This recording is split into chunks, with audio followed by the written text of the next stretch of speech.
Hello दोस्तों, स्वागत है आपका टारगेट एसएससी 2020 में। आज हम डिस्कस करेंगे एसएससी स्टेनो 2019-20 एग्जाम से रिलेटेड कुछ इंपॉर्टेंट क्वेश्चंस के बारे में जो कि काफ़ी स्टूडेंट द्वारा पूछे जाते हैं। और फर्स्ट क्वेश्चन हमारा ये है कि टाइम को कैसे मैनेज करें। इसका मतलब ये है कि टाइम, जैसे रीजनिंग सेक्शन में हमारा जो टाइम होता है, एवरेज टाइम 50 क्वेश्चन करने का वो 35 मिनट लगता है, ठीक है। लेकिन हमारा जो टाइमिंग आ रहा है उससे ज़्यादा आ रहा है, तो उस टाइम को कैसे मैनेज करना है। और जैसे ऐसे ही हमारा इंग्लिश सेक्शन में भी होता है कि काफ़ी टाइम हमारा लग रहा है कुछ जो 100 क्वेश्चन है उन्हें करने में, तो उस टाइम को कैसे मैनेज करना है, यानी कम टाइम में हमें दोनों सब्जेक्ट को कैसे कवर करना है, इसके बारे में डिस्कस करेंगे। सेकंड क्वेश्चन ये है कि रीजनिंग सेक्शन में कैसे एक्यूरेसी लानी है। रीजनिंग में जो टारगेट होता है हमारा 45 प्लस का होता है, तो 45 प्लस के लिए हमें एक्यूरेसी वहाँ पे लानी होती है, तो कैसे हमें एक्यूरेसी लानी है इसके बारे में डिस्कस करेंगे। थर्ड होता है कि जीके सेक्शन में कैसे कवर करना है, तो जीके सेक्शन को कैसे कवर करना है। जीके में जो टारगेट होता है हमारा मिनिमम 30 प्लस का होता है, तो 30 प्लस जो है स्कोर कैसे इसमें लाना है, तो इस बारे में डिस्कस करेंगे। और फोर्थ क्वेश्चन हमारा ये है कि एक्सपेक्टेड जो कट ऑफ है वो क्या हो सकती है एसएससी स्टेनो 2019 एग्जाम की। और लास्ट क्वेश्चन ये होता है कि एग्जाम के बाद जो स्किल टेस्ट होता है उसके लिए कितना टाइम हमारा मिनिमम मिलता है। तो बात करते हैं पहला क्वेश्चन कि टाइम कैसे मैनेज करना है रीजनिंग और इंग्लिश सेक्शन में, ठीक है। रीजनिंग की बात करें तो रीजनिंग में जो हमारे क्वेश्चन होते हैं टोटल 50 क्वेश्चन हमारे होते हैं। 50 क्वेश्चन में जो टाइम हमारा एवरेज लगता है वो हमारा लगता है 40 to 45 मिनट। हमारा स्टार्टिंग में जब हम करते हैं तो हमारा इतना टाइम हमारा लग जाता है 50 क्वेश्चन करने में। इस टाइम को कैसे इंप्रूव करना है, अगर एग्जाम की प्रिपरेशन करें तो एग्जाम में आपको जो इंग्लिश रीजनिंग के 50 क्वेश्चन है उन्हें एवरेज जो टाइम होता है 35 मिनट में करना होता है। तो 35 मिनट में कैसे हमें करना है इस बारे में डिस्कस करते हैं। तो 35 मिनट में करने के लिए देखिए, पर डे हर दिन 3 सेट तो कम से कम करने होंगे। 3 सेट टाइमर वहाँ पे लगाना होगा 3 सेट। यानी पहला सेट कर रहे हो तो 45 मिनट का लगाओ टाइमर। दूसरा सेट जो आपका मैक्सिमम टाइम आता है जो, ठीक है। सेकंड सेट लगा रहे हो तो सेकंड में थोड़ा टाइम को कम कर दो 40 मिनट का। और थर्ड सेट लगाओगे तो थर्ड में टाइमिंग को कर दो 35 मिनट के लिए। तो ये एक साथ नहीं लगाना, फर्स्ट सेट लगाओगे उसके बाद जो भी इसमें आपके 45 मिनट में जितने क्वेश्चन हो रहे हैं वहीं पे आपको रुक जाना है, ठीक है। हो सकता है 45 मिनट पे आपके 30 क्वेश्चन हो तो वहीं पे आपको जो है रोक देना है और 45 मिनट में ही उस चीज़ को बस करना है। सेकंड होता है 40 मिनट, हो सकता है वहाँ पे 35 क्वेश्चन हो तो वहीं पे आपको रुक जाना। और थर्ड होता है 35 मिनट, 35 मिनट में हो सकता है आपके 30 क्वेश्चन हो तो वहीं पे आपको रुक जाना है। उसके अलावा जितने भी निगेटिव होते हैं, जैसे फर्स्ट सेट होता है, फर्स्ट सेट में हो सकता है पहला सेट जब करोगे तो पहले सेट में हो सकता है कि 35 क्वेश्चन सही हो और 15 क्वेश्चन जो है रॉन्ग है। एक्यूरेसी की भी बात करते हैं कि एक्यूरेसी कैसे आएगी। तो 15 क्वेश्चन जो रॉन्ग है उसे उसी टाइम पे वहाँ पे देखना है और उसी टाइम पे उन 15 क्वेश्चन को सही करना है, ताकि दूसरा जो सेट होगा, अगर दूसरा सेट में उन 15 क्वेश्चन में से कोई भी क्वेश्चन आता है तो वहाँ पे वो क्वेश्चन हमारा गलत ना हो। ऐसे ही हमारा दूसरा सेट करेंगे तो हो सकता है दूसरे सेट में भी 10 क्वेश्चन गलत हो जाए, तो उसमें भी जो 10 क्वेश्चन गलत हुए हैं उसे भी हमें उसी टाइम देखना है, ताकि उनमें से कोई भी क्वेश्चन हमारा अगले सेट में आता है तो वो हमारा सही हो जाएगा। ऐसे हमारे थर्ड सेट में हो सकता है 2-3 क्वेश्चन हमारे अलग मिले जो हमारे गलत हों, तो वहाँ पे भी उन्हें सही करना है। तो एक दिन में कहीं कहीं 3 सेट आप करोगे तो 30 क्वेश्चन हो सकता है ऐसे कुछ नए मिल जाएँ जो आपने इससे पहले करे नहीं हो और जो गलत होते हैं। तो 30 क्वेश्चन अगर एक दिन में सही करते हो तो अगले दिन जब सेट लगाओगे तो वहाँ पे कुछ क्वेश्चन मिलेंगे। तो ऐसे क्या करोगे, 2 या 3 वीक के अंदर ही जितने भी आपके क्वेश्चन रॉन्ग होते हैं, या जितने क्वेश्चन आपके 50 में से जैसे 40 आते हैं और 10 आपके रॉन्ग होते हैं, तो वो 10 भी हमारे सही हो जाएंगे। तो एक्यूरेसी इसी टाइप से आ सकती है अगर पर डे आप 3 सेट लगाते हो मिनिमम। बाकी वो आपके ऊपर है कितना टाइप, वो जरूरी नहीं 3 सेट आप 50 क्वेश्चन का ही लगाओ, 25 क्वेश्चन वाले भी आप लगा सकते हो 3 सेट अगर लगाते हो। लेकिन जो उसमें निगेटिव होते हैं, जो गलत होते हैं, उन्हें उसी टाइम पर आपको सही करना है। और 3 सेट किस टाइप से लगाने हैं, एक सेट जब लगाओगे, ठीक है, तो उसके बाद जितने रॉन्ग क्वेश्चन है उसे सही करना है, पूरा उसे देखना है पूरा। शायद दूसरा सेट आपको उसके तुरंत बाद नहीं लगाना, दूसरा सेट आपको तब लगाना जैसे कोई भी दूसरा सब्जेक्ट करने के बाद, इंग्लिश करो, जीके करो, उसके बाद टाइम मिलता तो दूसरा सेट लगाना, फिर तीसरा सेट, फिर गैप गैप करके आपको तीनों सेट लगाना है। एक सेट एक ही बार में लगाओगे तो वहाँ पे थोड़ा हो सकता है कि बोरिंग हो जाए और क्वेश्चन जो है ज़्यादा हो जाए, तो वहाँ पे टाइम काफ़ी लग जाता है। तो इसलिए 3 सेट और तीनों को अलग अलग टाइम पे हमें करना है। तो यही आपका तरीका है स्पीड बढ़ाने का, साथ में एक्यूरेसी लाने का रीजनिंग सेक्शन में। इंग्लिश की बात करूँ तो इंग्लिश को कैसे करना है, इंग्लिश में देखिए जो टाइमिंग लगता है हमारा क्लोज टेस्ट और कॉम्प्रिहेंसिव में लगता है।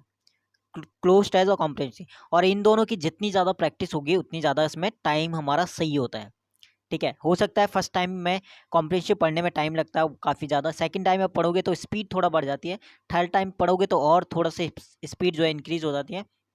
तो वही है, इनकी टाइमिंग हम सही कर सकते हैं, इनकी जितनी ज़्यादा हमारी प्रैक्टिस होगी, जितनी ज़्यादा हम इनकी प्रैक्टिस करेंगे उतने ज़्यादा जो प्रैक्टिस करने से क्या होगा, एक तो एक्यूरेसी हमारी बढ़ेगी क्लोज टेस्ट और कॉम्प्रिहेंशन करने में, सेकंड हमारा जो टाइमिंग है वो भी हमारा इंप्रूव होगा इन्हें करने में। तो वहाँ से क्या होगा, हमारी जो पढ़ने की स्पीड है वो बढ़ जाएगी, साथ में एक्यूरेसी हमारे वहाँ से सही होगी। तो वही हमारा इंग्लिश सेक्शन में यही दो ऐसे होते हैं जो हमारा टाइमिंग लेता है और जिसके जिसके कारण जो है हमारा टाइम ज़्यादा लगता है। तो ये दो अगर सही हो गई टाइमिंग तो बाकी हमारा करने में ज़्यादा टाइम नहीं लगता है। थर्ड है कि जीके सेक्शन को कैसे कवर करना है।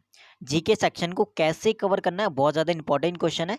तो जीके सेक्शन के लिए सबसे पहले तो मैं बता दूं, एक बुक जो है साथ में से लेते हुए चलना है।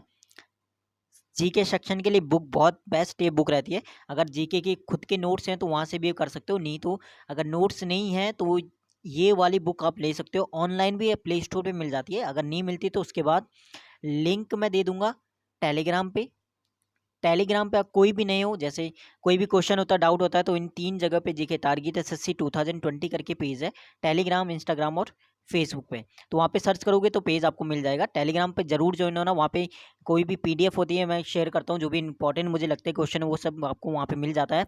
तो टेलीग्राम का जो लिंक है डिस्क्रिप्शन मिल जाएगा, वहाँ से आप ज्वाइन हो सकते हो। इंपॉर्टेंट है टेलीग्राम पे ज्वाइन होना, क्योंकि वहाँ पे काफ़ी सारी मैं पीडीएफ देता हूँ, जो भी बुक है नहीं है वहाँ पे आप मैसेज करके वो बुक आप मुझसे ले सकते हो। तो सभी बुकें भी वहाँ पे मिल जाएंगी और उन सभी बुकों की पीडीएफ भी वहाँ पे मिल जाएगी। तो टेलीग्राम को ज्वाइन करना, उसका लिंक डिस्क्रिप्शन मिल जाएगा। बात करते हैं हम जीके सेक्शन में 30+ जो मिनिमम टारगेट होता है उसे कैसे हमें अचीव करना है। ठीक है, तो यहाँ पे सबसे पहले तो एक बुक है, ये बुक आपको करना पड़ेगा क्योंकि इस बुक से हमारा काफ़ी जो है आता है क्वेश्चन आपके जीके सेक्शन में। अगर प्रीवियस सेटों की बात करें या प्रीवियस पेपर की बात करें इससे पहले की, तो अगर ये बुक नहीं है तो ये बुक आप कर सकते हो, काफ़ी अच्छी बुक है। सभी टॉपिक को अच्छी तरह करना है। इसके अलावा साथ में करंट अफेयर बहुत ज़्यादा एक क्वेश्चन आता है कि करंट अफेयर जो है कब से स्टार्ट करना है और कितना करना है। और ये मैं इससे पहले स्ट्रैटेजी वाली वीडियो में भी बता चुका हूँ। अब स्ट्रैटेजी वाले वहाँ पे जाओगे प्लेलिस्ट में तो वहाँ पे काफ़ी वीडियो स्ट्रैटेजी की मिल जाएंगी, तो उन्हें भी आप देखना, तो वहाँ पे भी थोड़ा आपको काफ़ी हेल्प मिलेगी। बाकी यहाँ पे मैं बता देता हूँ ल्यूशन करना, उसके अलावा जो करंट अफेयर है वो जनवरी 2020 से लेते हुए चलना अच्छी तरह से। और 2000 अगर 19 की करते हो तो 2019 के वो वाली वीडियो करना जहाँ पे आपको 500 मोस्ट इंपॉर्टेंट क्वेश्चन मिल जाते हैं 1 ईयर के, तो वो क्वेश्चन आप कर सकते हो। तो 2019 से अगर आएगा तो इन्हीं क्वेश्चन में से आपका आएगा। बाकी जनवरी 2020 से लेकर अच्छी तरह करना और एग्जाम तक का करंट अफेयर, और साथ में मैंने बता दिया ल्यूशन करो, नहीं तो खुद के नोट्स हैं तो वहाँ से आप कर सकते हो, अच्छी बात है। बाकी उतने ही हमारा सफिशियंट है 30+ मार्क्स लाने के लिए।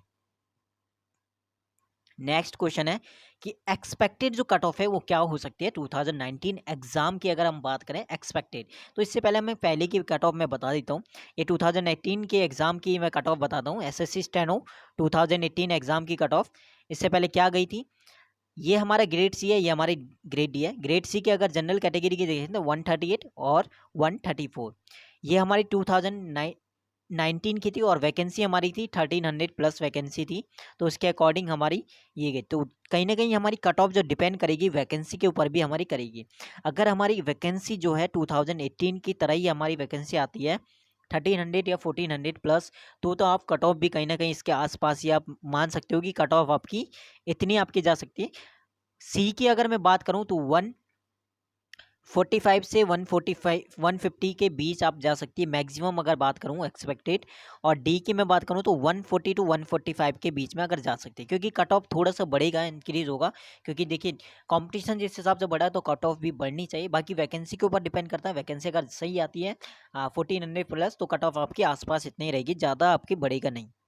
तो ये हमारी एक्सपेक्टेड कट ऑफ है। टारगेट आपको कितना रखना है, 150+ टारगेट लेते हुए चलना है कि 150+ जो है स्कोर करना है, मिनिमम टारगेट ये हमारा होना चाहिए। जनरल कैटेगरी के हो, बाकी अपने कैटेगरी के अगर नहीं, लेकिन सभी का जो टारगेट होना चाहिए, अगर जो है 100% सिलेक्शन चाहिए तो 150+ होना चाहिए। अब नेक्स्ट देखिए इंपॉर्टेंट क्वेश्चन, ये भी बहुत ज़्यादा बार पूछा गया है, स्किल में टेस्ट, स्किल के लिए कितना टाइम मिलता है हमें। जैसे एग्ज़ाम हो जाता है तो एग्ज़ाम के बाद कितना टाइम हमें स्किल के लिए दिया जाता है, स्किल टेस्ट के लिए। तो देखिए एग्ज़ाम अगर आपका होता है नवंबर में, नवंबर में एग्ज़ाम होता है, उसके 2 वीक में मान लो कि आपके आंसर की आती है, ठीक है, 2 वीक के अंदर एमसीक्यू वो दे सकते हैं। उसके अलावा उसके 1 मंथ एग्ज़ाम के 1 मंथ बाद आपका रिजल्ट आता है आपका प्री का, ठीक है, यानी जो मार्क्स हैं वो आपको बताए जाते हैं 1 मंथ। तो 1 मंथ का टाइम तो आपका ये मिलता है एग्ज़ाम के रिजल्ट तक का। इसके अलावा जो मिनिमम टारगेट बढ़ूँ तो 3 मंथ तो देखिए मिनिमम टारगेट दिया जाता है, लेकिन आप 4 मंथ भी आप लिख सकते हो। तो टोटल आपके पास जो मिनिमम मंथ मिलेंगे उससे पहले प्रिपरेशन के लिए या स्किल टेस्ट के लिए वो मिलेंगे कम से कम 4 महीने तो मिलने ही मिलने चाहिए, चाहे आपका एग्ज़ाम कभी भी हो, लेकिन 4 मंथ मिनिमम दिए जाते हैं। बाकी इसके अलावा मैक्सिमम की बात करें तो 2018 की बात करें तो 2018 में कम से कम 9 मंथ से ज़्यादा स्किल टेस्ट के लिए टाइम दिया गया था। तो 2018 एसएससी स्टेनो एग्ज़ाम के लिए, और 2019 की बात करें तो मिनिमम 4 मंथ आपको मिलेगा। तो काफ़ी अच्छा टाइम है। बाकी 1 घंटा 1 घंटा जो है हर दिन स्किल टेस्ट भी को भी देना है, ठीक है, यानी स्टेनो करना है 1 आवर पर डे। ये मैंने बता दिया इससे पहले वाली वीडियो में, तो वहाँ पे आप देख लेना। बाकी सभी क्वेश्चन जितने भी क्वेश्चन थे सभी का मैंने आंसर दे दिया यहाँ पे, कि टाइमिंग को कैसे मैनेज करना है, रीजनिंग में कैसे एक्यूरेसी लाना है, जीके सेक्शन को कैसे कवर करना है, एक्सपेक्टेड कट ऑफ क्या हो सकती है, और स्किल टेस्ट में कितना टाइम दिया जाता है। बाकी कोई भी क्वेश्चन होता है तो उस चीज़ को कमेंट में पूछ सकते हैं। बाकी टेलीग्राम पे को ज्वाइन करना, वहाँ पे भी कोई क्वेश्चन होता है तो पूछ सकते हैं। धन्यवाद, ऑल द बेस्ट।